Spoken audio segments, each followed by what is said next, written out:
Let's speak to some of the strong earnings that we saw this week, in particular the consumer goods space, and that's where Christian Rajekwe, who is the head of research and strategy at Cultural Capital, is joining us this morning. A few days ago, they have their own report, as it were, what you called an investment note on their thinking, looking at the numbers recently released by one of Nigeria's biggest consumer goods company, Dangote Sugar Refinery. Good morning, Christian. It's good to have you.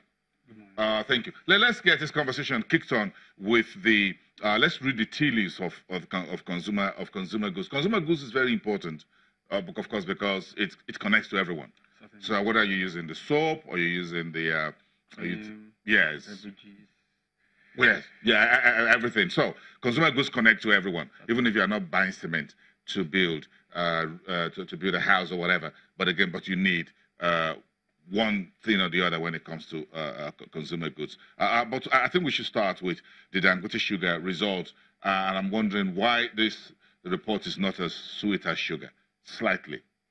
Thank you so much for having me.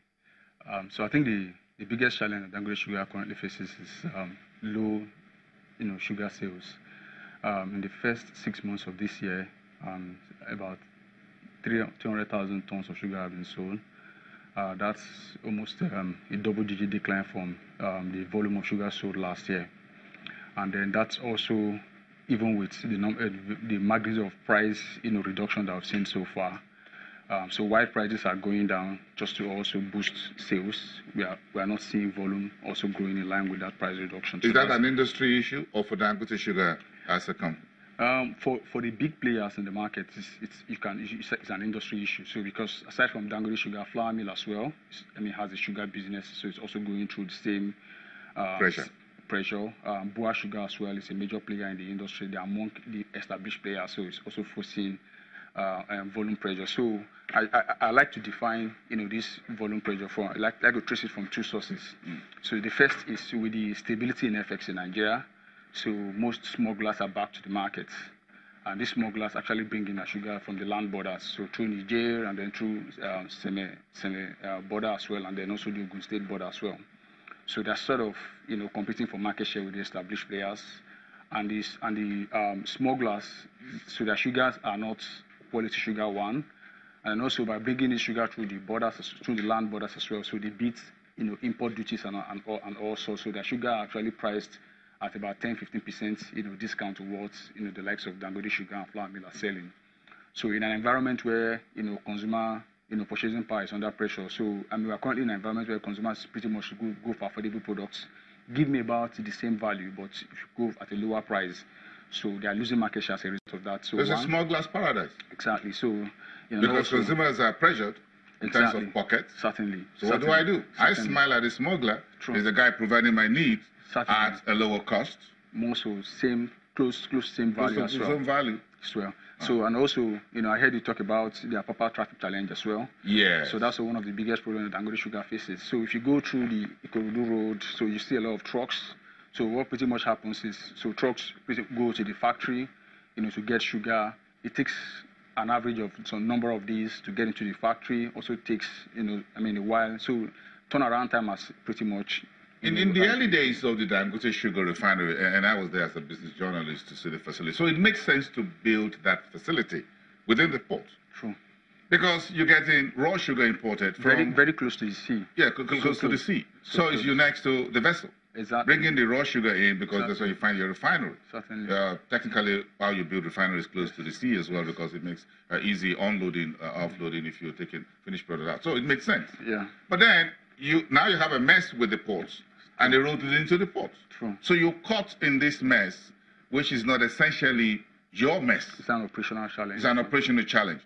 And that's cost. True. Yeah. So, in a situation like this, certainly. So, first we have to acknowledge it's a transitory challenge. So, we do not think the Apapa road construction work will, go on forever. So, we expect that max in the next 1 or 2 years that issue will be fixed. But in the meantime as well, want to also acknowledge the fact that Dangote, Sugar also leverages. So he has his own truck and also leverage on the distribution channels of the Dangote industries as a whole. So they got, quite a sizable, number of trucks, fleets in their fleets. So which are in the short term, are expected to help in sorting out these, turnaround challenges. And also, we're told by management as well that they are taking advantage of, there's a rail line that connects Apapa, but it's very competitive at the moment. Demand pressure is significant. So whilst that is also helping to sort out some of the challenges they face, but it hasn't been able to, significantly address the issue, to be honest, because, a whole lot of producers who typically take their raw materials and then their finished product as well from the ports, typically, use that same rail line. So, it's not available for just one person. So the demand is significant and not too many goods can go through that channel. So in terms of the financial ratios, what are you analysts looking at? Are you revising your estimates for full year? Are you looking at a target price again of this particular stock on the market in terms of what the bottom line will look like at FY 2018? Yes, certainly. So the target price for Dangote Sugar we have had to revise about 2 times this year. Shortly after the first quarter number was released, so we had to do a downward revision of target price. At the time, the stock was priced at 20, and we made a call that it was, the valuation was stretched at the time, so we had to cut down to 17.42.